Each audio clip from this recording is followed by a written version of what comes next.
guns actually on the camera. We are back. It is episode 53 of the Metal Roundtable. Is that right? That is correct. I am Metal Rob, and with me as always is the great Carcass John. Carcass John, and today we have a very special guest who's right there. See him down there? Point at him, John. Hello. People know. There he is. Perfect. Yes. He's already figured it out. Yes. He's already figured it out. Yes, he fits right in. We have Reed Bremer from Overdose with us, and we're going to talk about all things Overdose and Splattered Records in a minute. But before we do that, we have a little bit of business to take care of. First of all, I would like to shout out my new T-shirt. I believe that's a Carcass John drawing, is it not? I believe you're correct, sir. A minor moment of genius. That's right. I just got my new T-shirt and Iron Jaw swag from the governor, Rick Perry, and I'm very proudly displaying that on episode 53. Now, let's get down to business here. What is that crap you've got on? It's not crap. And I noticed Reed is wearing an Angel Witch T-shirt. Is that correct? It's a good guess. Witchfinder General. Oh, Witchfinder General? Yep. Cool. Well, we know that he's steeped in metal, but what does mine say, you're asking? Well, I have to guess. Just take a wild guess. Okay, Reed, part of what we do is the Carcass always wears an unreadable band logo, and I try to figure out what it says.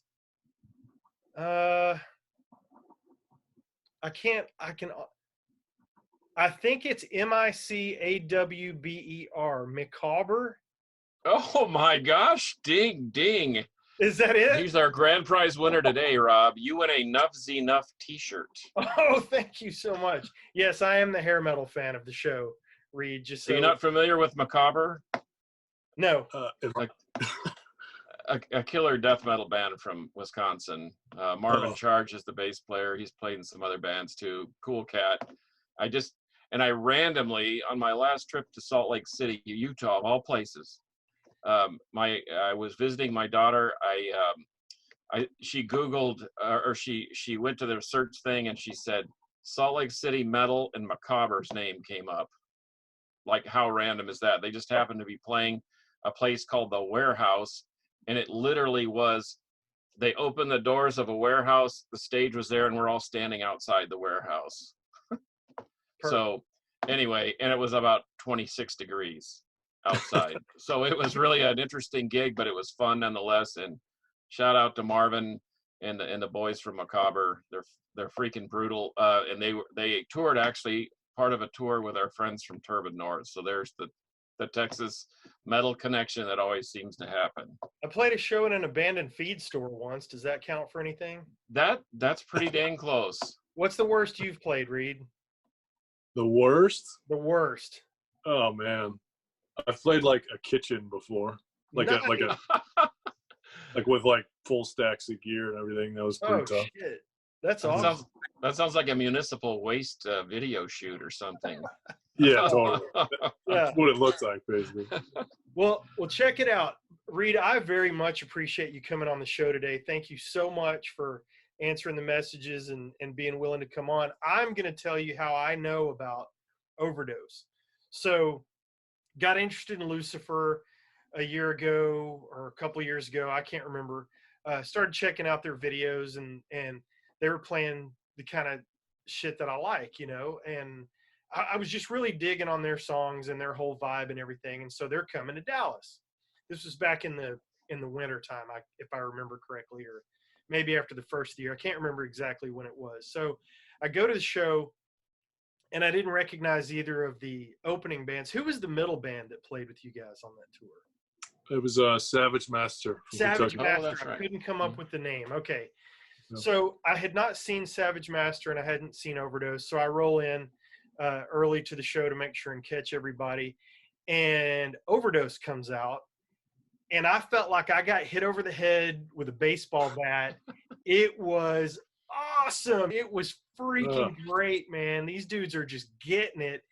And so by the time your set is over and Savage Master's playing, no offense to Savage Master at all, but I'm like, dude, I need some more Overdose. So I immediately go to the merch table, pick up a 7-inch, pick up a T-shirt, I had to track one of the 7-inches down through Splattered, which I didn't realize you were involved with at the time, and got that. So I feel like as of today, I'll have the full discography. Is that not correct? Yeah. Well, we're eventually going to do the vinyl LP, but you have access to all the songs right now. Yeah, that's awesome. So your new album dropped on Bandcamp today. Tell us a little more about that if you don't mind. Sure. It's called Further Down the Road. It's been in the works for probably a year and a half. It includes like all 4 songs that were on both of our singles, and then 6 new songs. Yeah, I mean, it was recorded here in New York with a bunch of close friends, low budget, lo-fi, muddy, loud. Oh, it's good, man. Well, hey, can I stop you right there, Reed? Not to interrupt, but I just listened to the whole thing. I downloaded it off of Bandcamp, and dude, it doesn't sound lo-fi. It sounds the way speed metal should sound. It sounds killer. I really dig it. In fact, I think it's got a little better production value than the 7-inch. Not to say that that's good, bad, or indifferent, but dude, I think it sounds freaking awesome. I like the more organic sound anyway in metal, and man, more props to you guys. That it sounds wicked. Well, thank you. I appreciate it.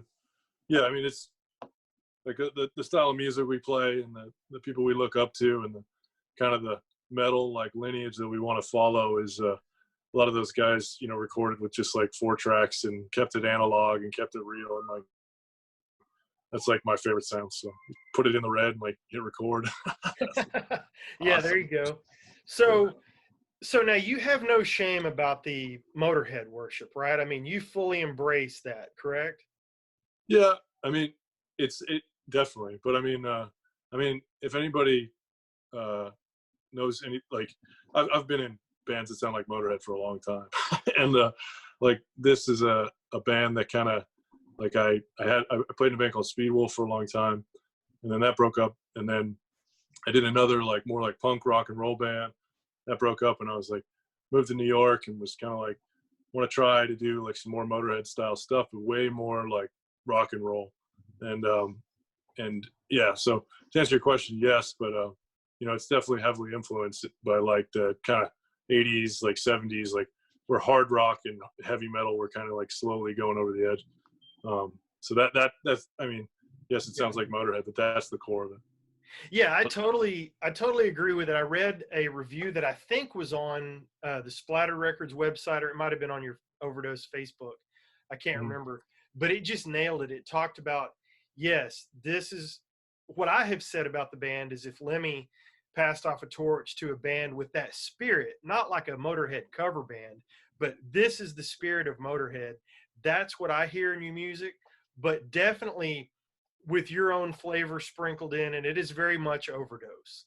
And I just dig it, man. I dig it. I'm not trying to completely fanboy you here, but if I had known about the band before I saw you live, I would have been, beating the door down. Dude, can we get an interview? Can we talk to you guys? Holy crap, this is awesome. And I talked to your guitar player for a few minutes at the merch booth, and that's who I bought the stuff from. And he was a super guy, but I hope to see you guys live again sooner rather than later if all this stuff goes away and we ever open venues again. But so from somebody outside the business that wouldn't know, how do you get connected on a tour with Lucifer and Savage Master? How does that even happen?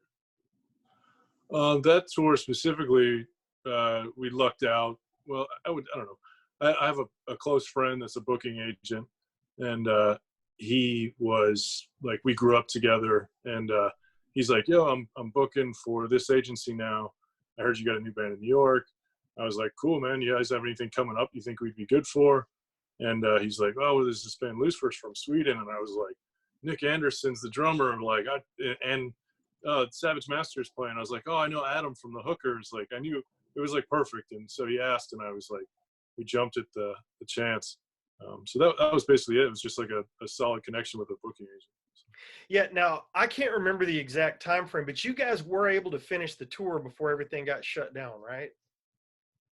Yeah, absolutely. I mean, as far as how things went on the East Coast, it didn't really shut down until March, and the tour was like the first 2 weeks of January or middle of January, something like that. Okay. I couldn't remember. I knew it was back in the winter, but I couldn't remember the exact time frame. But so the Carcass claims to know about Speed Wolf. Is that true, Carcass? That is true. And in fact, so were you living in Denver or that area beforehand?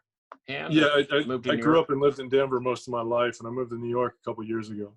Okay, because I'm friends with the guys in Cloudcatcher and Oh, cool. and Havoc and some of those guys, and Blood Incantation. I know those guys work at a bookstore over there on the in a suburb somewhere in Denver, and and so I mean you look and sound vaguely familiar, and I'm sure it must be because I've seen Speedwolf several times. In fact, I think they actually played the Rail Club, which is kind of an infamous, pretty nice. Yeah, see, and so funny how in fact, I was telling Metal Rob about the other day that I met a guy that we'd probably been standing in the same room for 25 years and didn't even know each other until we showed up at a friend's barbecue and started talking, and we're like, wait a minute, it's like we're the same people almost. So that's pretty cool. I mean, what drew you to New York? I actually thought, well, maybe he's from New York. Maybe he knows Steve Reynolds from Demolition Hammer, or he knows some of those dudes, or whatever. What's the scene like there? New York's crazy. I mean, it's a trip, but I mean, it's the biggest city in the country, so there's an endless list of like cool shows and cool record stores, and like there's always something going on for like whatever you're into. But I didn't necessarily like move here because I love New York. Like I just kind of ended up here pretty much because I'm in a serious relationship. My girlfriend wanted to go to school, and I was sick of Denver and wanted to make a change. I wasn't in any bands there anymore, so life took me here and started a new band. Perfect. Awesome. That's the things we do for love. That's right. Yeah, right. That's right. He's doing the right things for love, though. There you go. Yeah. So now, are you the owner, founder of Splattered? Is that all you? Yes, I'm the one man operation. That's me. Yeah. You're the Dave Chastain of Motorhead influenced rock and roll. That's awesome. Yeah. So I remember I carried several things from the show that night. I grabbed that 7-inch and I got a t-shirt and all that good stuff. But you were wearing a Dealer shirt that night. And I came home, couldn't sleep, and checked out Dealer, and that took me to Splattered Records. And ended up finding I think I bought a Dealer CD from you. So tell me about the bands that are on the label. Are you connected with any of those bands, or are you just representing them on the label? Yeah, so like brief history of the label, I started it when I was really young, and just did it as like a necessity to put out releases that I was a part of. Like, it's my own label, my own bands, and then slowly put out friends' bands. Well, it kind of laid dormant, and it was like a side thing for almost a decade. And then once I moved to New York, I was like, I'm going to give this like one big push and see what I can do. So I started reaching out to a lot of artists who I had already kind of known or corresponded with for a long time. And it was just like, I'm just going to start reissuing old records that I love that are way too expensive and need to be affordable again. So that was like my goal in mind. I knew that I loved like heavy metal, hard rock, like obscure, like punk and oi and in between genres. So I was like, I'm just going to put out what I like and see if my taste makes a difference. So I started reissuing like singles from new wave of British heavy metal bands and, French punk bands and just weird stuff that like I've hunted for years. And I was like, I could spend $500 to find an original, or I could spend like $1,000 and release the record. And so I started doing that, and then it just slowly kind of took hold. A lot of people who were looking for expensive records were now having a chance to get it for $5-10, and I started like selling out of each title and just kept it going from there. But to answer your question, Dealer was a band I worked directly with. I reissued their first and only single, and then their 1980 demo on an LP 7-inch package. And then this winter, with some help from a lot of guys in New York, we flew them into New York and did some shows with a Sacrifice from Japan and another new wave of British heavy metal band called Overdrive. So, yeah, wow. And we made those shirts. Oh, wow. That is That is awesome. Yeah. So, what is what is next for Overdose? Once everything opens up, obviously we can't do much of anything until that happens. But the record drops today. What's the time frame on the vinyl, and then provided everything opens up, what's the next touring plans? Or you may not even be able to make touring plans at this point. Yeah, to be honest, man, like everybody, has their opinion on this, and everybody's just, there's no plan, there's no end to the virus thing. I mean, I am ready to hit the road tomorrow. Like I'm ready to go on a 6-month tour and watch the world blow up. I don't give a shit. Like I want to play, and I want, I work in live music venues, I work in bars. Like the whole industry shutdown has affected not only like my hobby, but it's affected my, how I make money. So, yeah, that was the plan originally before this whole thing, was to put the record out and hit the road and see who likes it and what tours pop up and jump on all of them. But until then, we're just releasing the records and, sending them out. The most like rock and roll thing I do all day is answer emails and go to the post office. Well, that sounds like all too familiar. Yes, Yeah. it does. I Yes. see you guys have like big collections, so we're probably in the same boat. Well, and speaking of which, yeah, and we both have well, we come from different directions, but we seem to arrive at a like place often enough to where we can remain friends. But so what kind of, you've already mentioned some crazy obscurities in the new wave of British heavy metal and some of the punk stuff. Is there anything like what are the last couple of things that you've listened to? Well, shit, just before I picked up the phone today, I got a huge box of bootlegs in the mail from Europe. I found some guy over there that takes like weird, obscure live recordings and just makes like some poor cover art and then releases it. And I love crappy like bootlegs. So if I can find them, I'll buy a lot of them. And I was listening to like some just terrible like live Motorhead recording, like double LP, before I called you guys. Wow. But the stuff that I am most hyped on recently is I just go further back. Like I love like, what they call proto metal or that hard rock stuff where you can just kind of hear like the attitude of like punk and then like the energy of metal, like just kind of forming like late 70s, early 80s. Like that's the stuff that, kind of soothes my soul like in the past, 10 years. But yeah, honestly, a lot of it's releases that I'm working on. That's what I listen to the most. So. Cool. Yeah, that's cool. What's the next thing for Splattered? Have you got a new band, not necessarily a new band, but a new project coming down the road that you want to talk about? I have 5 releases that I'm waiting on. They've been at the pressing plant for almost 6 months. It's driving me nuts. But I have a band called Mothers of Track. They're like a motorcycle rock band from the 70s in Belgium. I have a single called Motorcycle Rock. I'm reissuing that. I'm doing Satan's first single, the like legendary Kiss of Death, new wave of British heavy metal band. Yeah. And then I'm trying to think what else. Oh, Barry Rolfe. I don't know if you guys would dig that. It's more like kind of oi, like thug rock from England. You never know, man. Yeah. Oh, Hanging on the Telephone, the song that was popularized by Blondie. It was first done by a New York kind of California punk band called The Nerves, and I'm reissuing that single. Oh wow, I love The Nerves. Awesome. Oh, cool. Yeah, yeah. So it's the one single they ever did, and I got a hold of Paul Collins, who's who was in The Nerves, and he lives in New York, and he gave me permission. So I'm really excited to do stuff like that.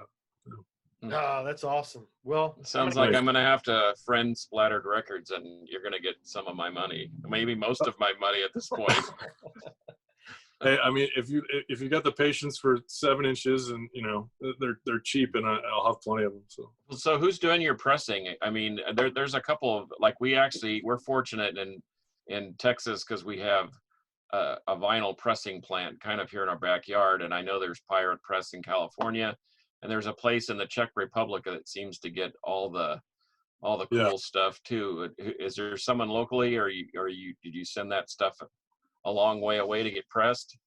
I'm glad you asked, because I have very strong opinions about this, and I press everything in the USA, and I will not send orders overseas.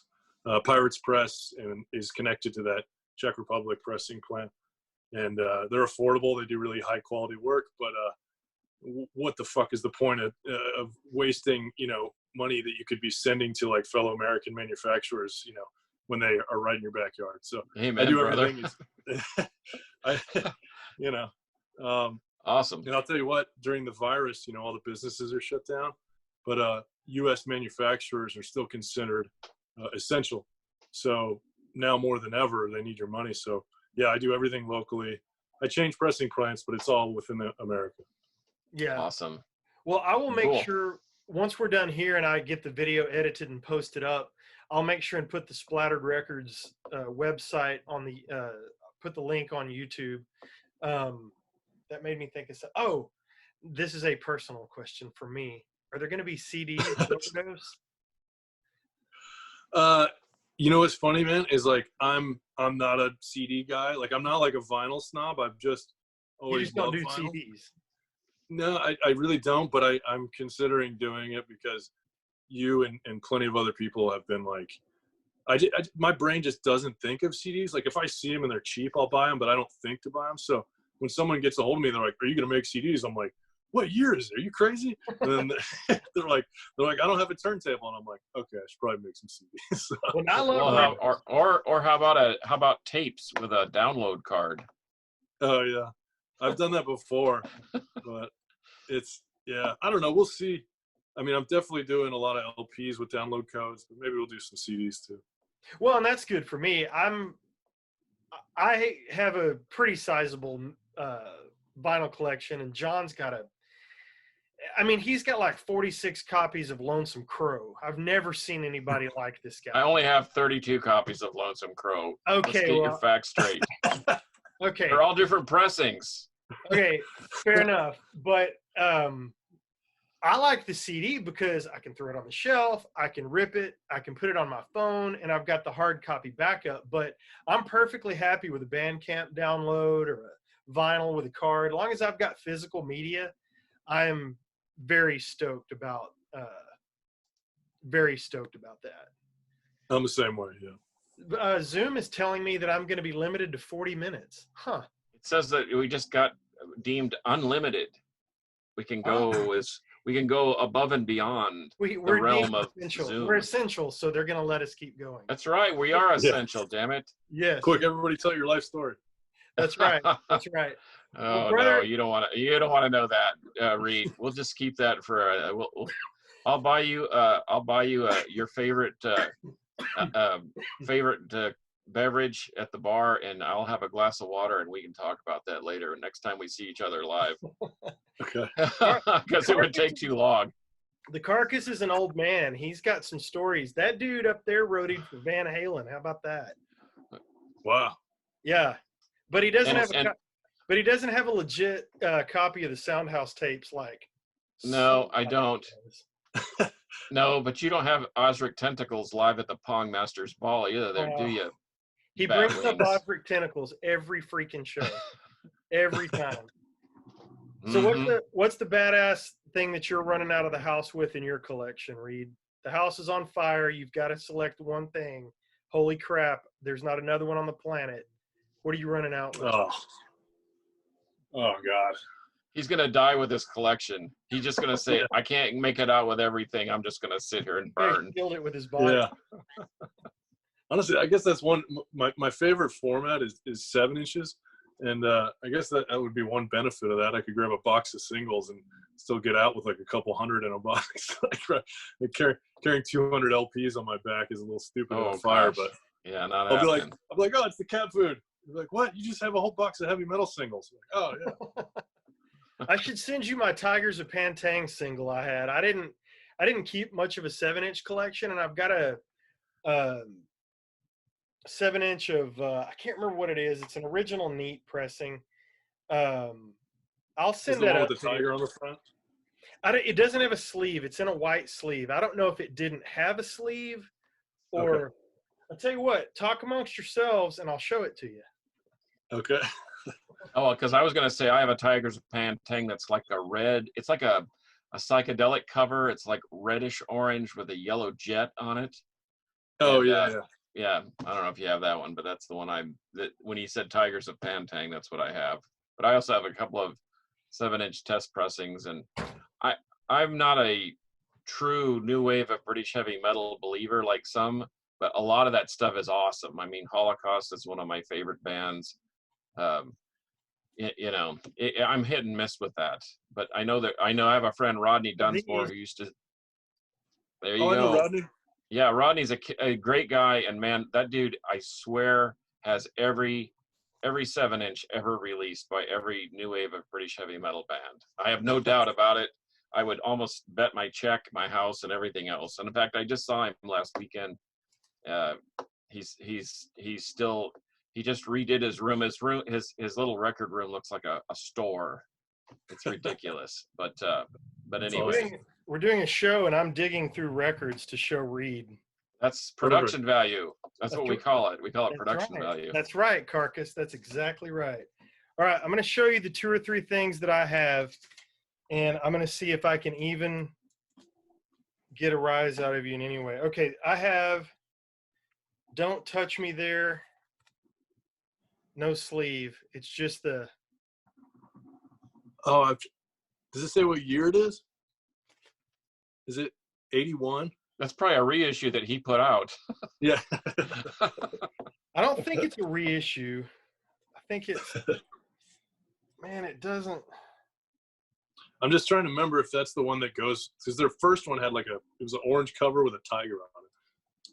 Yeah. It doesn't have a year on it. Well, regardless, I'm going to email you for your address, and I'm going to send you this record. All right. All right, on thing. And then I've got something that I don't have a clue what it is. It's a riveting show, kids. Are you stoked?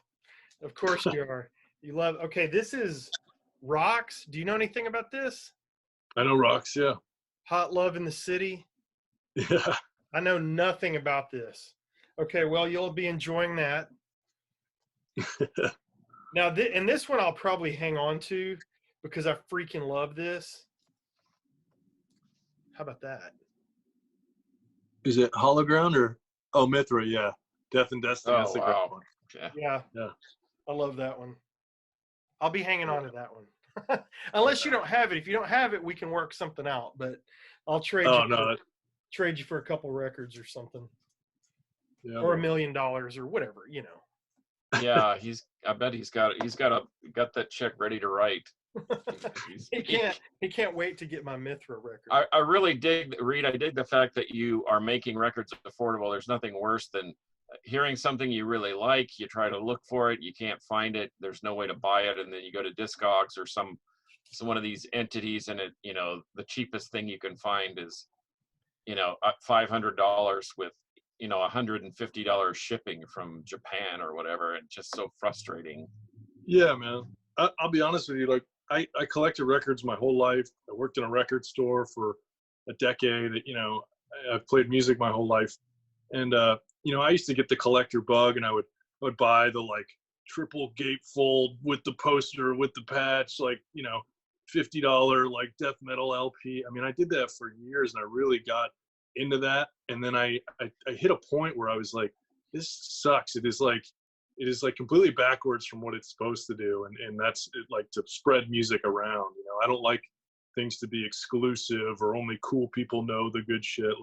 I like it to be affordable and then to be available. And especially for kids nowadays, I think it's really cool that they can share that experience of I used to walk into a record store with a $5 bill and see a single and go, cool, and walk out with a single. Right. A kid should be able to do that with bands like Blitzkrieg or Satan or or Overdose or whatever, or even that. Yeah. And I've worked for every type of record person under the sun, and I can only relate to a small percentage of them because I have that outlook where I think things should be affordable and plentiful, and it shouldn't be a cool guys club and you know what I mean. So that's my gospel, I guess. More power to you. The gospel according to Reed. That's right. That's right. I dig it. Overdose Amen, chapter brother. 6, verse 2. Yeah. Cool, man. Hey, Appreciate brother, thank you so much for coming on the show with us today. I sincerely appreciate it. You've got my number if you ever need anything. If you come to Texas, especially around Dallas, hit one of us up, and we'd love to hang with you, man, and see. Oh yeah, for sure. Yeah. Thank you. Yeah, I think I told you I got plenty of family down in the hill country, and I get down there on a motorcycle or with the band sometimes, and I'll hit y'all up. Yeah, that Well, would hit be me awesome. up and hit me up for some artwork. I will work for metal. Oh, okay, for sure. Yeah. He's a pretty good artist. I mean, yeah, he's okay, I guess. I have my moments, but I'd love to do something for you. All right, Oh, Reed. right on. Thanks. Oh, Sean. sorry. Go ahead. Oh, that's it. I said thank you. Oh, yeah. Okay, this is what we do. We always go out with Metal Will Prevail and horns. It's Okay. super difficult. So, Carcass, are you good? Are you wrapped up? I'm You're ready all to good. go. All right, Reed, are you ready for this? I'm ready. Thank you so much for being on the show. We appreciate it. And until next time, Metal Metal will will prevail. prevail.